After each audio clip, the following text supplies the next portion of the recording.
Assalamualaikum warahmatullahi wabarakatuh.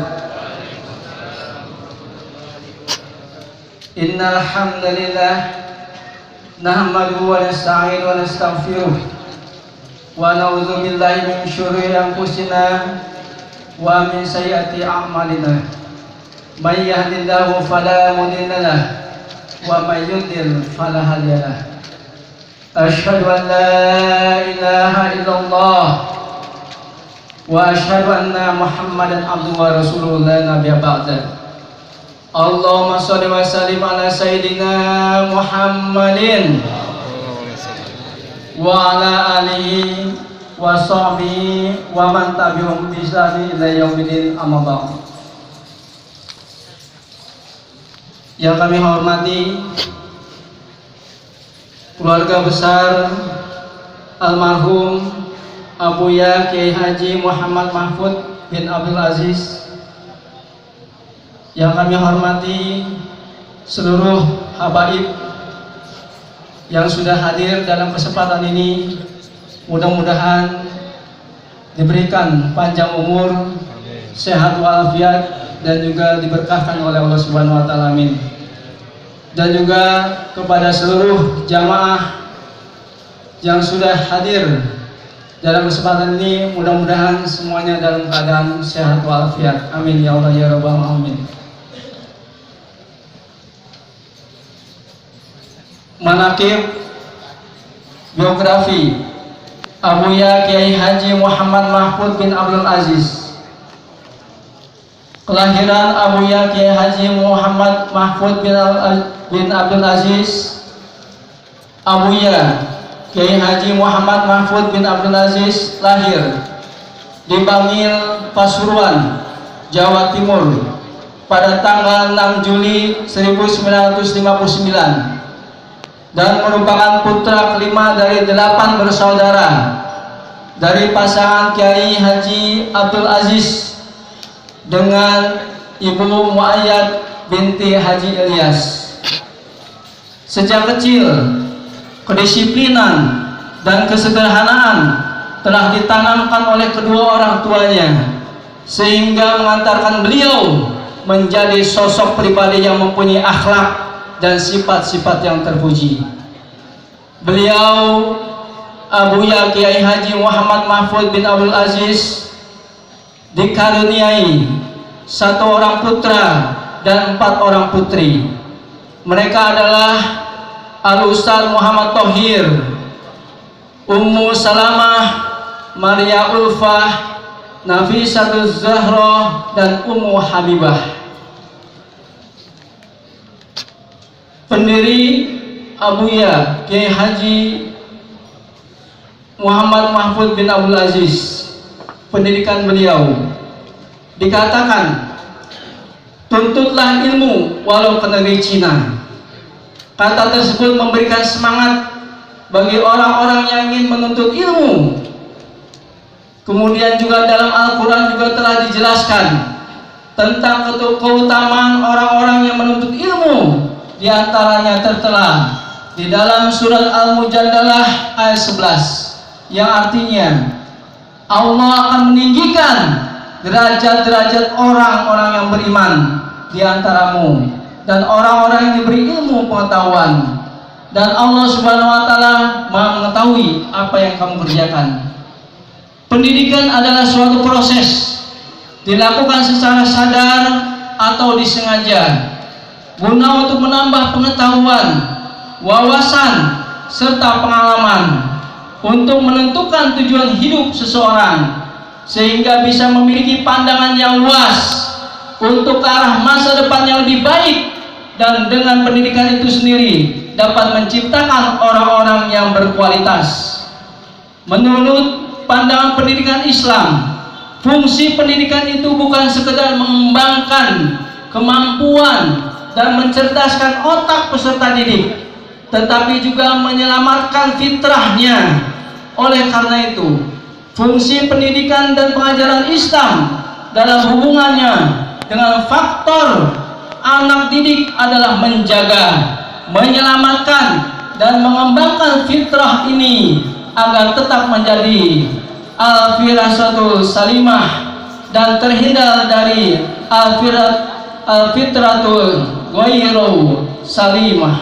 Artinya agar anak tetap memiliki akidah keimanan yang tetap dibawanya sejak lahir, terus menerus mengokohkannya sehingga mati dalam keadaan fitrah yang semakin mantap, tidak menjadi Yahudi, Nasrani, Majusi atau agama-agama dan paham-paham yang lain selain Islam. Betapa pentingnya fungsi pendidikan dan pengajaran di dalam menyelamatkan dan mengembangkan fitrah ini. Di pihak lain, pendidikan dan pengajaran juga berfungsi untuk mengembangkan potensi-potensi, kekuatan-kekuatan yang ada pada diri anak, agar ia bisa menjadi manusia yang bermanfaat bagi dirinya maupun bagi pergaulannya hidup di sekelilingnya, sesuai dengan kedudukannya sebagai hamba Allah dan sebagai khalifah Allah di muka bumi ini.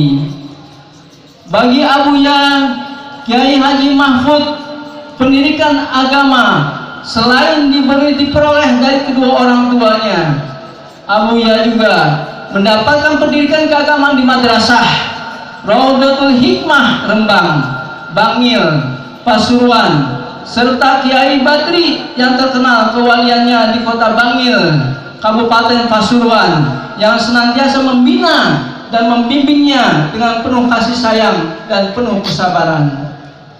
Sejak kecil, Abuya Kiai Haji Mahfud memiliki semangat belajar yang tinggi serta dikenal ulet dan rajin, sekalipun beliau keterbatasan dalam biaya. Hal itu tidak mengurangi semangatnya di dalam menimba ilmu syariat Nabi kita Muhammad SAW.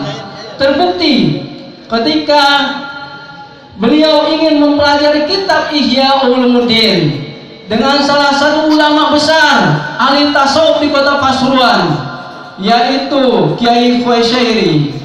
Dan ketika itu beliau ingin membeli kitab tersebut, namun tidak memiliki uang, sehingga beliau menyalin kitab Ihya Ulumuddin dengan tangan beliau sendiri demi untuk bisa mempelajari kitab tersebut dengan Kiai Khwaisyairi. Di samping itu beliau mengambil ilmu dari Kiai Khwaisyairi, beliau pun mengambil ilmu hadis, ilmu fikih dan ilmu tauhid dengan kakak ipar beliau sendiri, yaitu Kiai Ahmad Muzani. Beliau juga menimba ilmu dengan Kiai Hamid Pasuruan yang terkenal kewaliannya. Selain beliau menimba ilmu dengan Kiai Hamid, beliau pun menimba ilmu dengan Kiai Ma'ruf, Kiai Maulani, Kiai Abdullah dan Kiai Mustafa Banyuwangi. Pada tahun 1985, beliau memutuskan untuk merantau ke Jakarta dengan membawa barang dagangannya. Selama hidup di Jakarta, beliau jalani penuh kesabaran, penuh ketabahan. Semua hal yang dihadapi waktu itu tidak dianggap sebagai penghalang dalam menjalani misi dakwahnya. Pada tahun 1988 beliau bertamu seorang habaib yang bernama Habib Ahmad bin Hasan Fat'ab, dan beliau Abuya Mahfud ikut dengan Habib Ahmad ke Pondok Pesantren Al-Khairat Bekasi, dan beliau di Pesantren Al-Khairat Abuya Mahfud mengabdikan dirinya. Dan tidak lama dari pengabdiannya beliau pun dinikahkan oleh Habib Ahmad Fat'ab dengan seorang wanita, putri yang kelima dari Haji Qasim. Dan Haji Qasim ini adalah yang mewakafkan tanahnya untuk Pondok Pesantren Al-Khairat. Kepribadian Abuya Muhammad Mahfud bin Abdul Aziz, kepribadian beliau merupakan satu kesatuan yang kompleks yang terdiri dari psikis seperti intelijensi, sifat, sikap, minat, cita-cita dan sebagainya, serta aspek fisik seperti bentuk tubuh, kesehatan jasmani dan sebagainya. Kepribadian itu berkembang dan mengalami perubahan-perubahan, tetapi di dalamnya berkembang makin terbentuknya pola-pola yang tetap, mantap, sehingga merupakan ciri-ciri yang khas dan unik bagi setiap individu. Adapun kepribadian Abuya Muhammad Mahfud adalah satu, amanah. Adapun satu sifat yang menonjol pada diri beliau adalah sifat amanah. Abuya sangatlah dikenal oleh semua kalangan, baik santri, dewan guru, dan orang-orang yang mengenalnya. Sifatnya amanah, sangat luar biasa. Kemudian yang kedua, istiqomah. Sifat istiqomah Abuya sudah tidak diragukan. Salah satunya dari sifat tersebut tercermin dari keaktifan beliau, aktivitas sehari-hari kepada santrinya, karena ia bangun setiap pukul 2 malam. Kemudian dia mulai dan membangunkan santri dan asatidnya pada pukul 3 malam. Beliau pun selalu membaca sholawat Nabi setiap harinya tidak kurang dari 40.000 kali.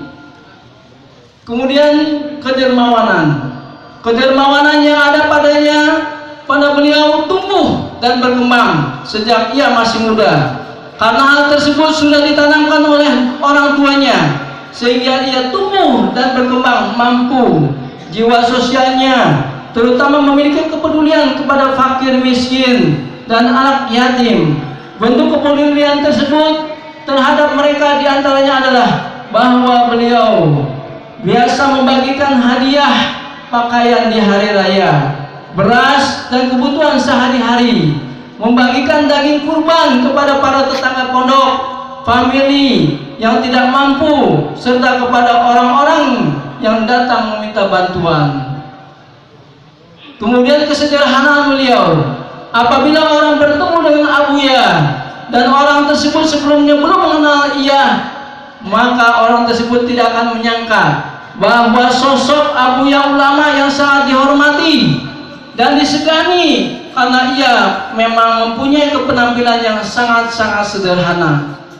Pakaian yang dipakai sehari-hari diantaranya di pondok pun biasanya yaitu memakai kaos oblong dan kopiah putih, juga cukup dengan sandal jepit.